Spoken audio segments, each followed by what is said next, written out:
Bonjour, salut la compagnie, ça faisait longtemps. Et oui, ça faisait longtemps parce que ça fait quand même des années que la dernière vidéo n'est pas sortie. Mais que voulez-vous, quand on a un énorme poids dans la main pour faire des vidéos sur YouTube, Et c'est pour ça que, parce que comme je sais que pour moi c'est la dernière des choses que je fais, la chaîne YouTube, c'est pour ça que je ne tiens pas à avoir énormément de visibilité, à avoir des milliers d'abonnés.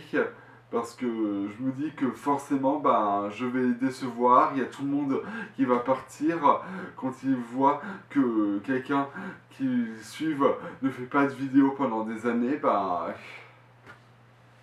mais en tout cas, pour la vidéo du jour, on va parler de Rocco, un film de Don Bluth sorti en 91.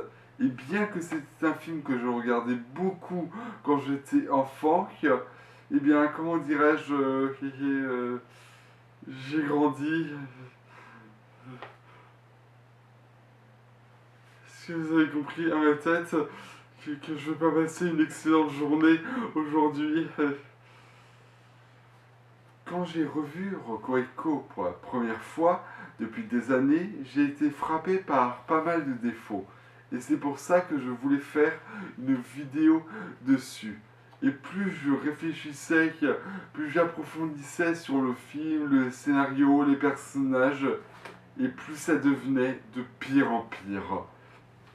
À la fin, c'est simple, il n'y avait quasiment plus que des défauts et les seules qualités qu'on peut encore y trouver, elles se comptent sur les doigts d'une main.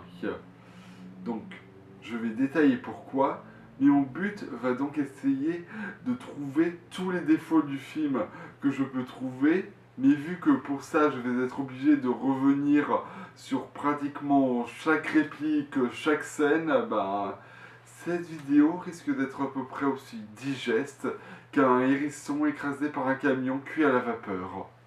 Alors que ce soit par ça ou pour le film que les gens n'ont pas vu et n'ont pas peut-être pas très envie de voir, ce qui pourrait se comprendre, il est possible qu'il y en a qui ne soient pas intéressés par ma vidéo. Et à ce moment-là, je vous précise que ma vidéo, ça va vraiment être défaut sur défaut sur défaut. Donc je vous le dis tout de suite, s'il y a des gens pour qui ce genre de vidéo ça ne les plaît pas, ils peuvent partir, ils ne sont pas obligés de rester. Mais et aussi, n'hésitez pas également, si vous voulez rester jusqu'au bout, vous n'êtes pas obligé bien sûr de tout regarder d'un coup, vous pouvez revenir point par point dans mes vidéos pour voir plus en détail ce que je dis, pour revenir sur ce que je dis, etc. Et alors, je donnerai également les raisons, mais je vous conseille cette fois-ci de ne pas voir le film. Après, vous faites ce que vous voulez. Il faut savoir que le film est basé sur la pièce de théâtre Chanteclair de Edmond Rostand, oui, le papa de Cyrano, et qui fut un semi-échec critique. Petit résumé rapide de la pièce. Elle nous racontait l'histoire d'une ferme au Pays Basque où le coq éponyme règne sur les animaux et dont on dit qu'il a un grand secret. Il va tomber amoureux d'une faisane dorée et va lui livrer son secret. C'est son chant qui fait lever le soleil.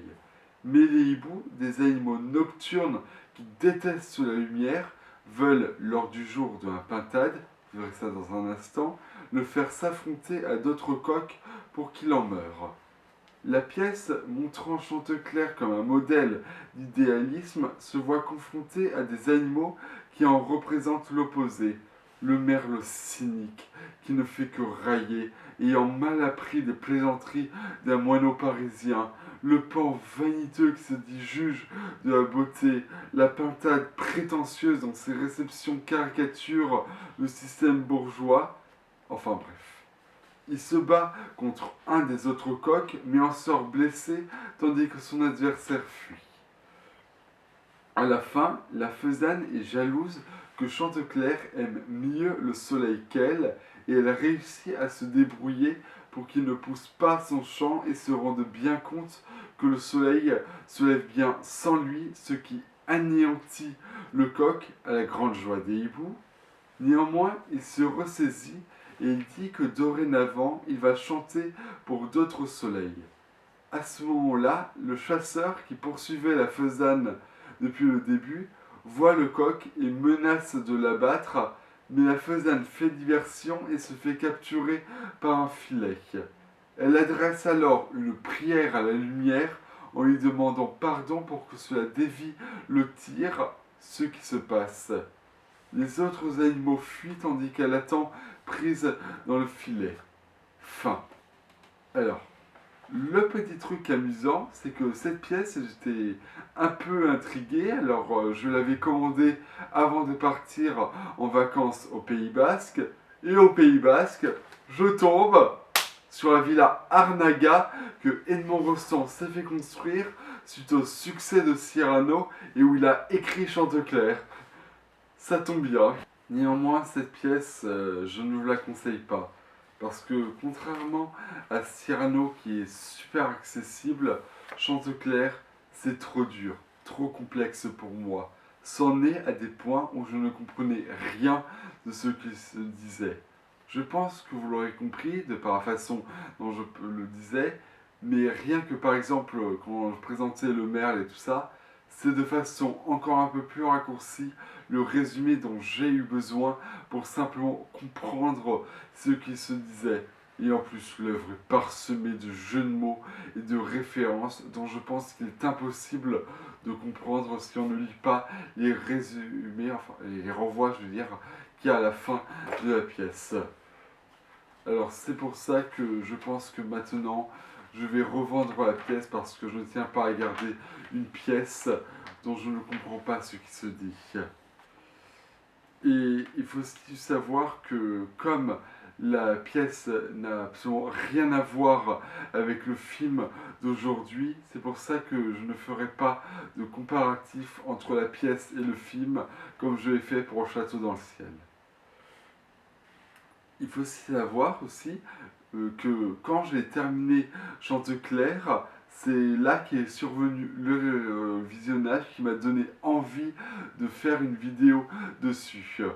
En gros, je m'étais dit, le jour où je finis la pièce Chanteclair, je regarde Cocorico. Il faut aussi savoir que cette fois-ci, malheureusement, je ne pourrais pas mettre les musiques du film pour accompagner. Parce que moi, mon truc, c'est vraiment de mettre les musiques du film.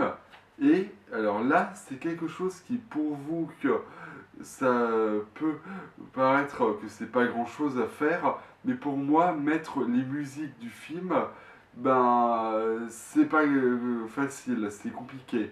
Parce que il faut comprendre que, imaginez que je veux mettre une musique pour accompagner.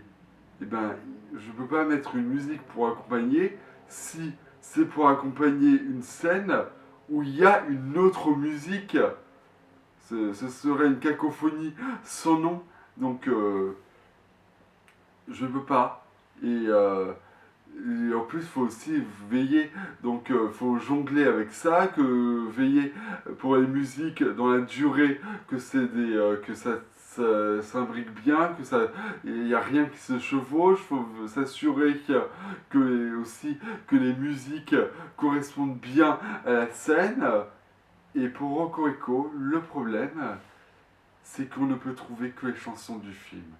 Tout ce qui est la bande originale, en dehors des chansons, on ne trouve pas. Donc cette fois-ci, malheureusement, je ne pourrai pas mettre les musiques du film. Il va falloir vous contenter de ça. Donc maintenant que c'est dit, je pense qu'on a tout dit. On va pouvoir commencer. Je vais briser votre enfance.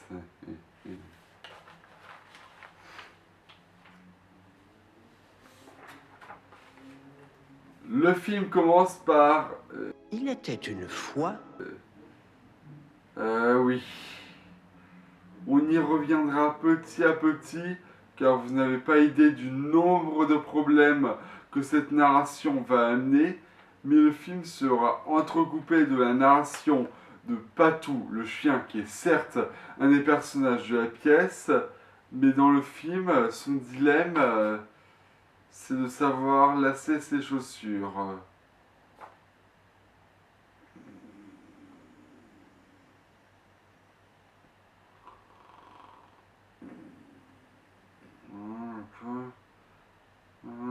C'est quoi ça?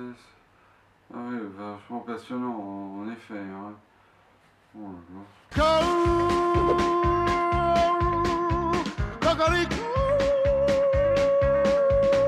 là. Ok, c'est quoi cette horreur? Quoi, ça? Ben, c'est lui, Chanteclair. Pourquoi tu poses la question? Ouais? Donc, en gros, Don Bluth, il veut que je ne mange pas ce soir. C'est ça, en gros. Ok, très bien. Et là, Don Bluth et les autres scénaristes, ils ont eu une drôle d'idée. Ils se sont dit, tiens, et si Chanteclair, c'était Elvis Presley, le King? Ce serait drôle, tiens. Et ça amène d'ailleurs à l'une des bonnes qualités du film, les chansons qui sont toutes très entraînantes. D'ailleurs, je vous dis tout de suite que dans le film, ce sont celles des hiboux les préférées. On nous présente rapidement l'histoire. Le méchant, le grand-duc qui voulait faire disparaître le soleil, envoya un autre coq se battre avec lui le temps de l'occuper pour que le soleil se lève bien sans lui, afin que tout le monde se rende bien compte que ce n'est pas lui qui fait lever le soleil. Quand Chanteclair vit ça, il eut le cœur brisé. Et puis, excuse-moi de Patou, mais ta narration là, ça se voit tout de suite et ça sert à rien d'expliciter quelque chose qui se voit tout de suite à l'écran. Et là, tout le monde va lui tomber dessus. Un pugilat, il va être humilié gratuitement, comme ça. Tu es un imposteur! C'est un fumiste! Hé, tout le monde, cocorico! Et là, c'est quelque chose de très bizarre. Je vais y revenir à plusieurs reprises dans ma vidéo. C'est que le fait qu'ils soient humiliés par tous, ça veut dire qu'ils soient tous détestables. Et là, ce que je ne comprends pas, c'est Chanteclair. Il ne s'est jamais rendu compte qu'ils étaient détestables, qu'ils étaient capables de faire un coup pareil. Sérieux. En tout cas, Chanteclair, qui est humilié par tous, va partir trouver du travail en ville. Qui c'est, maman? C'est le grand-duc, celui qui a causé tous les ennuis. C'est lui qui a envoyé le vieux coq chercher querelle à Chanteclair dans la ferme. Attendez, c'était un conte de fées? Non mais on commence d'abord par un dessin animé, puis là on a une partie live qui nous montre que ce qu'on a vu avant c'était un conte de fées, puis après pendant tout le film ça va redevenir un dessin animé et à la fin, je vous le dis tout de suite, il y aura en plus une partie live qui reviendra. Ok? Oui, ça va être l'un des plus gros problèmes de Cocorico, et ce jusqu'à la fin, à savoir le rapport entre les deux mondes, entre le monde du dessin animé et le monde réel. Ça, c'est vraiment un problème qui va arriver jusqu'à la fin. Et cette scène d'introduction, pourtant censée nous introduire l'univers, présente pour moi une énorme lacune, un énorme plot hole, un trou de scénario comme on dit. C'est que, au final, on ne sait pas comment les héros et les méchants se sont rencontrés pour la première fois. Patou nous dit juste que le coq qui avait défié Chanteclair était envoyé par le duc. Mais ça ne répond pas à la question de comment ils se sont rencontrés pour la première fois. Est-ce que les méchants étaient là depuis le début et alors les gens de la ferme étaient toujours en conflit avec eux, ou bien est-ce qu'ils sont arrivés plus tard? Vous voyez, c'est pas une scène d'exposition ça. On dirait qu'on est dans la suite d'une histoire où les méchants avaient déjà été introduits. Il s'appelle Edmond. Edmond? Comment ça, Edmond? Edmond comme Edmond Rostand, mais vu ce que tu fais de sa pièce, tu mérites pas de faire des références pareilles, film de merde. Se calme. Il ne ressemblait pas à ça quand je l'ai rencontré la première fois. Ah bon? Alors comment tu peux le savoir, Patou? Ça pose problème, parce que cette réplique, pour qu'il puisse voir à quoi il ressemble, ça donne l'impression que Patou est une espèce de dieu omniscient qui voit de visu la scène, comme s'il était lui aussi un spectateur qui voit le film. Ou plutôt non. Plutôt comme si le chien faisait lui-même les commentaires audio d'un film dont il était l'un des personnages. Non mais c'était quoi ça? C'est un reste de bonus qui a été mélangé au film?